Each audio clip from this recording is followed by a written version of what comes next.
Good day, dear Wastelanders. Sanctuary Stonemason here, and welcome to the second part of my How to Build guide for Outpost Zimonja.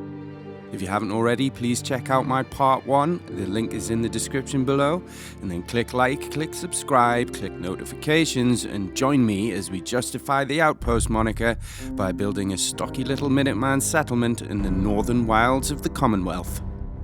So when last we built, I focused on the central structures of the settlement, and today we'll start the process of making the field a fort by building structures that will become part of the surrounding wall. And to finish, we'll put in an imposing looking gatehouse to intimidate that pesky and ever regenerating raider neighbour down the road. So, let's get started. First up, I'm going to start addressing one of the major issues that Outpost Zimonja presents to the eager settlement builder, and that's the crater-like hill that surrounds the northern boundary. I built a few settlements here, and the best idea I've had so far for this area is what I'm about to attempt, which is a dual-level staggered structure that's almost built into the hill in an attempt to negate the aforementioned crater problem. This will hopefully allow us to have a level and imposing wall surrounding the settlement. As you've just seen, always with building, as much as you can have a plan, there's always going to be a punch in the face. You've got to just experiment and try different things until your vision becomes a reality. As much as I have an idea as to how I'm going to do it, what it is always shaped by the environment and what the build system allows me to achieve. That said, I'm always trying to make sure that I can achieve as much space for as little imposition as possible. What I mean is I'm trying not to get in the way of the settlement too much. I'm trying to leave as much space for people to walk around so that it's not overly crowded, but also I'm trying to create buildings that actually give you some space to do things inside of it.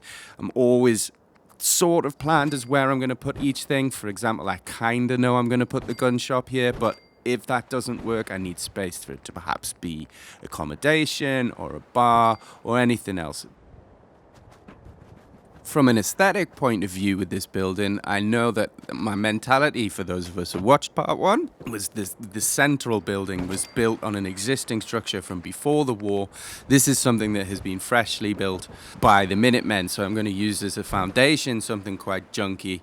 And then what they've decided to do is build up over time and use more improved building methods so that they start to use repurposed materials from barns and from warehouses, etc. I mean, this is just my inner dialogue, not something that's real, but it helps to have a sort of philosophy behind the building as you're building it so that you can have a direct path to what you're trying to achieve. But again, as we saw in part 1, I'm always mindful of the fact that I'm varying up the walls as much as possible, just so as you're walking around, which is why you'll always see me randomly walking one way to another, is that I'm just trying to make sure that there's variety in the walls, so that as you're walking around the structure, there's no repetition, which starts to mess around with realism. As a little side note, I didn't mention this in part 1, but you'll notice the more you watch me that as much as possible I'll try and put 2 entrances into a building, because the pathfinding of settlers can be a little bit crazy, so it's best to have enough room for everyone to walk around. Otherwise you can get bottlenecking with people just jammed in doorways. So if you're shooting your videos or trying to make your settlement look good, it does start to look a little unnatural when you've got 3 people hanging around in a doorway. And again, an apology for anybody who struggles watching whilst I'm building in the dark. I've not noticed it's nighttime. I have been through the footage, and this is the last time that this happens, I think. Right, so the building. For the eagle-eyed of you who'll have seen amongst the walkthroughs in the start of the video, this will end up being a balcony that overlooks the center town square, pseudo-town square. We have the ground floor, which will become a gun shop, which comes up the stairs onto the balcony, and then into the back here, which is going to become a tower in the wall itself. As mentioned, I've switched up to the warehouse walls now, just to add some variation and a bit of contrast. Always like to get some windows in. I tend not to use the greenhouse windows. I went through a big phase of using greenhouse windows on everything because I like glass. But the more you do, the more it kind of starts to ruin the wasteland effect a little bit. So I'm just using sort of bog standard warehouse windows. It just gives it some air. It means you can see outside more, and I just think it adds to the space. Now, I'm just going to start putting in levels because you can't have a tower without height. And it would just give me the opportunity to talk about something, because settlement to settlement, it will differ as to how high, firstly, you can build, but secondly, how high the settlers are going to go, because the two don't always tally. I mean, Hangman's Alley is a specific example. I don't know if anyone's watched my Hangman's Alley video, but you'll notice that it's very unpopulated on the top floor because it'll allow you to build that high, but the settlers will not engage with that floor. That even if I put a bar on a floor and set it as a job, they won't go to the bar. So this one, I know I'm going to be able to get a couple of stories on this, but if I go higher, even with a guard tower up here, no one will go up there. So just have a look. I have got it in the schedule to put a video together and look at which settlements can go to what height, story-wise. And I think it's to do with the relative height to where the settlers can interact with something that would be classed as ground. For example, with a settlement such as Grey Garden, because you have the ruined highway, which the settlers can actually walk on, that's classed as ground, so that the relative settlement height can be much higher and still interacted with. But as you can see, I'm back at balcony level, just sliding in some support posts. As you'll start to learn, regardless of how big the settlement, it does tend to be a repeat of the same processes, and it's just about creativity. So, back up to the level, and I've switched up to some barn walls now, just to, again, get some variation, get some interest. But at the front, again, this is a building habit of mine, not something you have to do, but I always like to face out with corrugated steel. I feel like the outside of the wall would always be best served by being built in warehouse walls, because that seems to be more sturdy. But so even if I'm building a building that's part of the wall, the internal aspect of it may be built in barn wall, but the external I'll build in warehouse wall. So we've reached the top, so I'm going to just put in a little bit of roof. I'm going to do a nice little build trick here, which is not so obvious, but definitely not difficult, and I get it the wrong way around to start with. Basically, if you use the half-height wall from either the warehouse or the barn set, you will be able to jump in a couple of support pillars on top, which gives you a nice little texture that's not so obvious, but it's a bit different.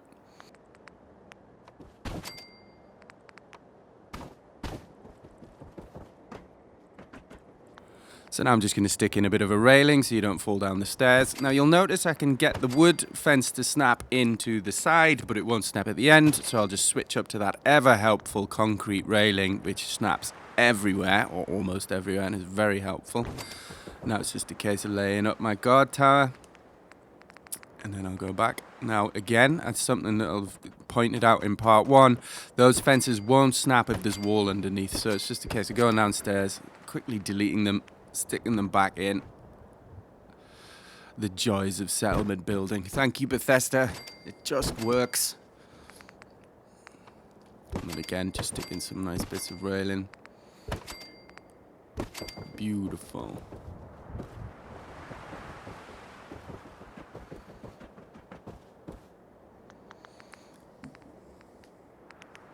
And I like to finish off my guard towers just with a little bit of metal railing, because they'll just snap in front of the guard placement itself, and then I can just switch to these. Now these are from the Security Pack DLC.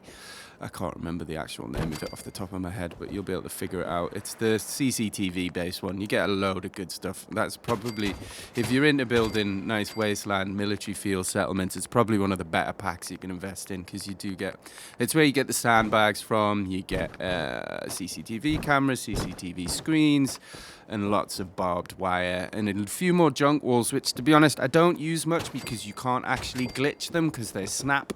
So they're a bit one-dimensional, but they are quite pretty, so it's definitely worth it. And there we have it. I quickly just added in a couple of places to put some guns, and I think what we're about to see is I'm eventually going to figure out that it's nighttime. Ah, the joys of daylight. It is much easier to see what's going on in daylight. I do appreciate that, and I'm pretty sure I'm going to learn. So, what you can see me observing here is that I've got the dreaded boxy. So, I'm never happy when the top of a building looks like a sort of shoebox. So, I'm always looking to sort of break up the lines a little bit. So, I'm going to go to the trusty barbed wire.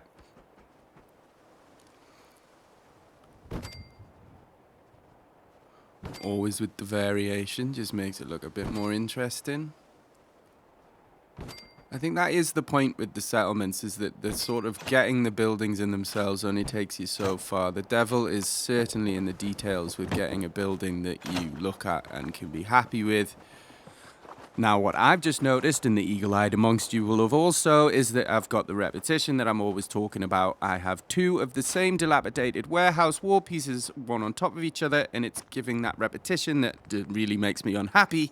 So I'm just going to quickly replace that. And as you can see, immediately that looks more realistic and less repetitive. I've also decided that middle section also looks as if the building would fall down. So I'm just going to quickly slide in some nice metal support pillars, and everything will be stable.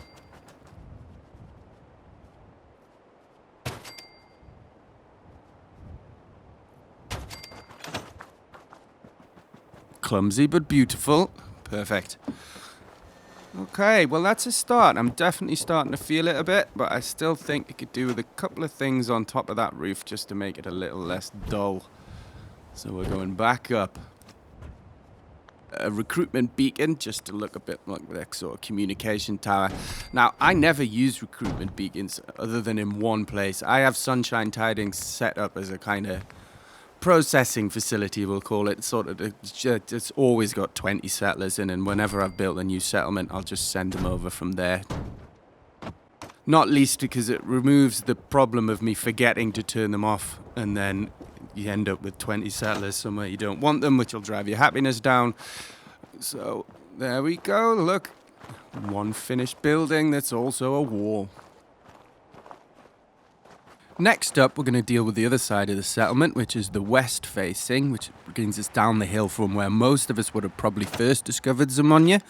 Again, this is a bit of a problem area because this is an even steeper hill, and it's a little bit confined by the original buildings and also the greenhouse that we've put in. But I'm going to show you a little trick on how to get a cool shaped building. It just sort of uses the angles and fits around the corner.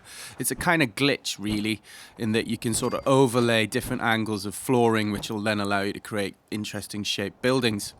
And you can see what I'm trying to do is create the angles that fit around and they're sort of sitting at the same level, but I've just realized that that's sticking up above the ground, so I'm going to have to start again. Again, with stuff like this, it's trial and error, and don't be afraid to sort of delete everything and start again. Once you get the initial piece in, or the initial pieces, the snapping then becomes quite simple. You can see there, yep, I've managed to just get a sort of nice, even a little ledge up's quite cool, there's no problem there. Now, I have left a little gap in that wall. I've obviously just got sick of trying to do it, but that's a bit lazy. You can get it so it's really neat. Again, I mentioned before, if you have a look at my battle arena, which I think it's either a big pentagon or a hexagon, I can't remember, which the entire shape involved overlaying straight lines like that. You can get it so it's flush, but I've just obviously decided I'm going to patch that up with junk wall at some point. So from here, it's just a case of deciding what part of the building you want to use for what. I think the bit that's closest to the outside of the settlement there that you can see, I'm going to use as a bit of accommodation, probably a decent room for some guards on the guard towers. So I'm probably going to wall all of this in. Need some steps up to what will become realistically the top of the walls, I think, at this stage.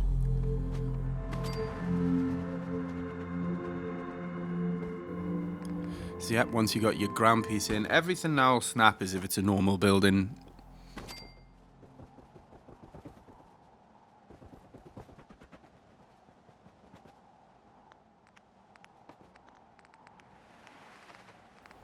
So now it's just a case of walling it in, just like any other building.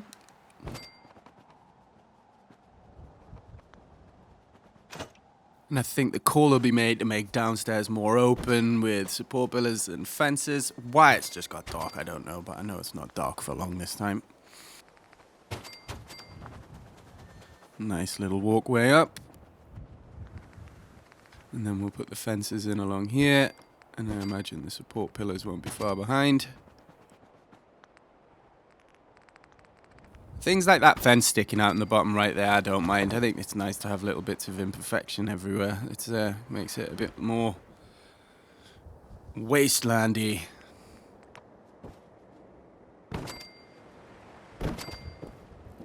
Now, if you pay attention in the top right, you will notice that I'm about to be to go into the build limit for the first time. Which means we'll have to do something about that soon. See, that's not right, but you'll notice that the glitching will mean that you can sort of put walls in interesting places. Sometimes that works out really well, sometimes it doesn't, like that one. Get myself a nice little guard post in on the corner here. I think with the little mention towards the guard posts, it's quite a good idea to have more guard posts than there are guards, because that means that they will walk around the settlement. If you've got the same amount of guard posts as there are guards assigned to them, then they'll all just stand in the same place all the time. It gets a little bit boring, especially if you're going to make your own little videos. It's quite nice that when you're sort of doing your walkthroughs of these sort of walk past guards who are on patrol, etc. And the way you can do that is to make sure there are more guard posts than guards. You'll see me doing now is fiddling around, making sure that I can get the various bits in that I need.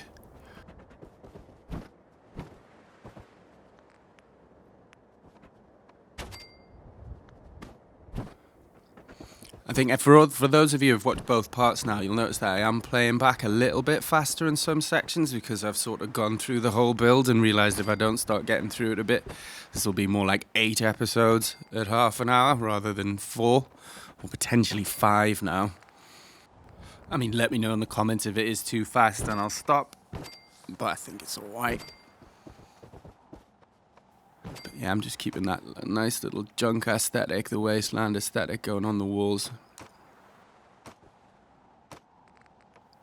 What will happen eventually, if you look at that wall in the background, I'll remove that and we'll start looking at doing some walkways that sort of traverse the entire wall. Now, theoretically, you'll be able to walk all the way along the wall in this settlement to above the gun shop at least. But it's, again, another nice thing to do with your walls. I think just having straight up sort of assembled walls is a bit boring. It's nice if the walls become part of the settlement to serve more purpose than just a barrier around the place. But there we go, that's another one complete. I like that one. I like it when it becomes part of the environment. The shape sort of sits nicely with that sort of raised cliff. So, here we go. This is the famous weapon glitch. It's a case of stocking up on a load of weapons, dropping them, and then storing them in the workshop, and that'll reset the limit. Now, I think each settlement can do this 4 times safely, 5 times not so safely, 6 times very risky. For anyone who's seen my Pridwin Armour Museum, App 1 broke the game completely, so be careful. It can be damaging. That's for PS5, by the way. I don't know for other platforms. Be safe. Crack on. I think the next stage for me is that this is the front door, the big gatehouse. There will, as I mentioned, be another gatehouse on the other side, but not quite as developed as this. This is a great one. I mean, the options for gates are between the barn warehouse doors. The big barn warehouse doors will come with a dual sort of wall structure that you can then fit the 2 doors into one by one, or this, which is my favorite, which is the junk wall gate. So once you're happy with the placement of the gate, which you'll notice it will sink into the ground and out of the ground, which is nice to try and get a level, but make sure you don't sink it too much, because as the gate opens and closes, it will open and close, but it sort of drags underneath the ground and it looks naff. So just make sure you got a nice high placement like that one. Now obviously the size of Zimonja is that I can't get a big bulking sort of gatehouse that I would usually put in, so I've got to be quite tight. So I'm going to use 2 floor pieces, which will form 1 pillar on either side, like so. Now what I'm going to attempt to do is get it so that there'll be a walkway over the top of the gate, but what you're about to see is that I do the entire first pillar without testing that I can do that, and you'll see that I haven't gone high enough, so I'll have to delete it all and start again. But there's the breaks. I like to show you the fails as well as the wins. I can almost feel as if I thought already at that point that it wasn't going to work, but I cracked on anyway. Yeah, there's the famous internal wall that is barn wall, external wall that is warehouse wall.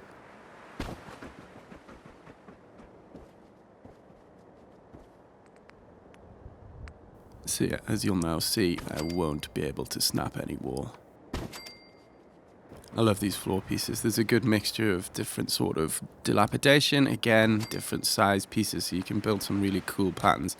But what I've just noticed, that won't snap there because one of the posts at the top of the gate is too high. So, as just mentioned, delete it all and start again. I've given myself a comfortable amount of room this time, so that should do it. Now you'll notice I am right on the outskirts of the settlement markers for this because again Zimonja is quite small, so you kind of got to use the room. But if you're doing a bigger settlement, I would suggest leaving yourself a decent amount of space. There's no point getting right up the border at places like Starlight Drive and Sanctuary, etc.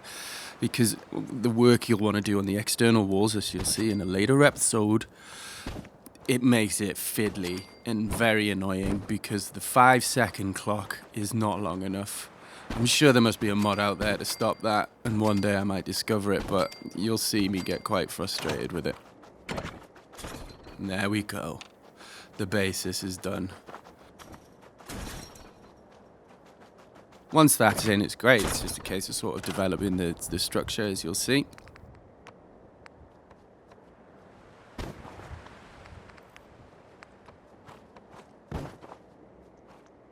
External warehouse, internal barn.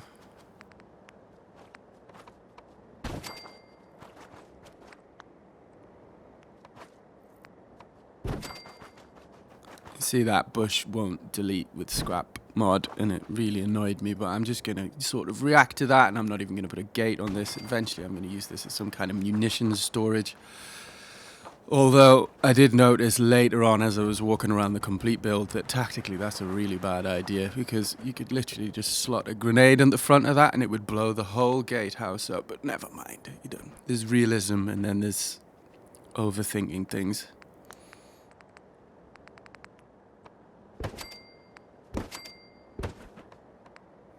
And again, because I'm not perfect, this is me going through a pointless endeavor of this and realizing I'm going to want to put some kind of guard tower on the top, and I haven't left myself the room. I don't know, someone pointed it out in the comment section on part 1 that I always test stairways and walkways when I built them by walking up and down them, and it's crazy. Now that I've had it pointed out, I've noticed it. Always testing. That's why I'm finishing this. I think gates is one thing, again, with all of the sort of bloat in Creation Club of stuff that's just so unnecessary.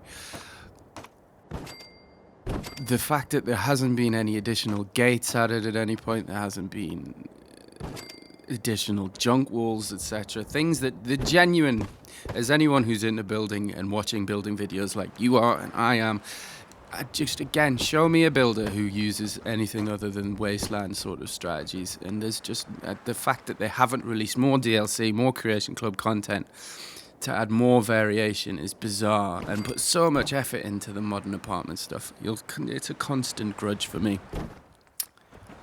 Hopefully fixed in 5.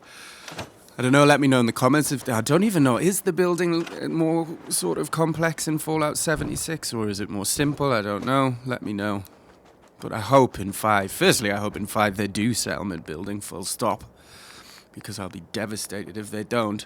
But if they do, I hope they put more work into it because it's a really cool aspect of the game. I've been a big player of stuff like No Man's Sky, and as much as I'm a huge fan of shooters, I'm a huge fan of RPGs, I'm a huge fan of building because it's how I relax after a day at work. So cool, as you can see, we're getting through this.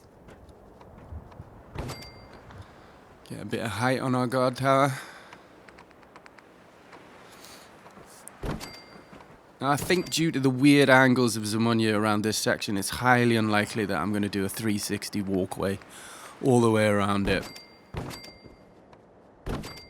In fact, I know so, obviously. You can see by the start of the video I've already finished it. But it's a difficult thing to build walkways because it's all freeform.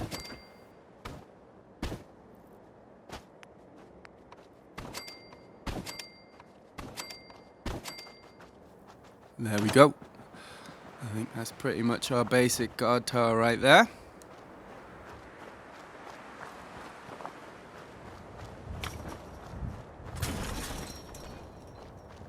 That's going to become a more imposing, intimidating structure by the time it's finished. But for now, that's scary enough to keep the raider down the road off the doorstep. So, good work for today, Minutemen.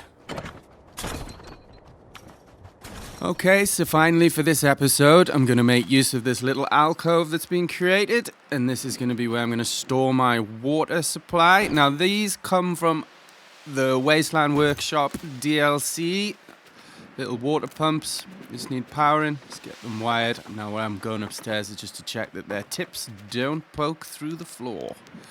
Once that's done, I'm just going to wire it so when it comes to power in the building, it's just ready to attach and they will power up. There we have it, because I'll probably end up putting a bit of walling that'll cover them in at some point. So, the outpost is really starting to take shape. That's the last of our major inhabited structures to build. So do join me for part 3 as I work on the walls and light up the candle that is the Minuteman Outpost Zimonja. As I've said earlier, please like, subscribe, and I hope you all have an amazing festive period, a happy new year, and I'll see you soon!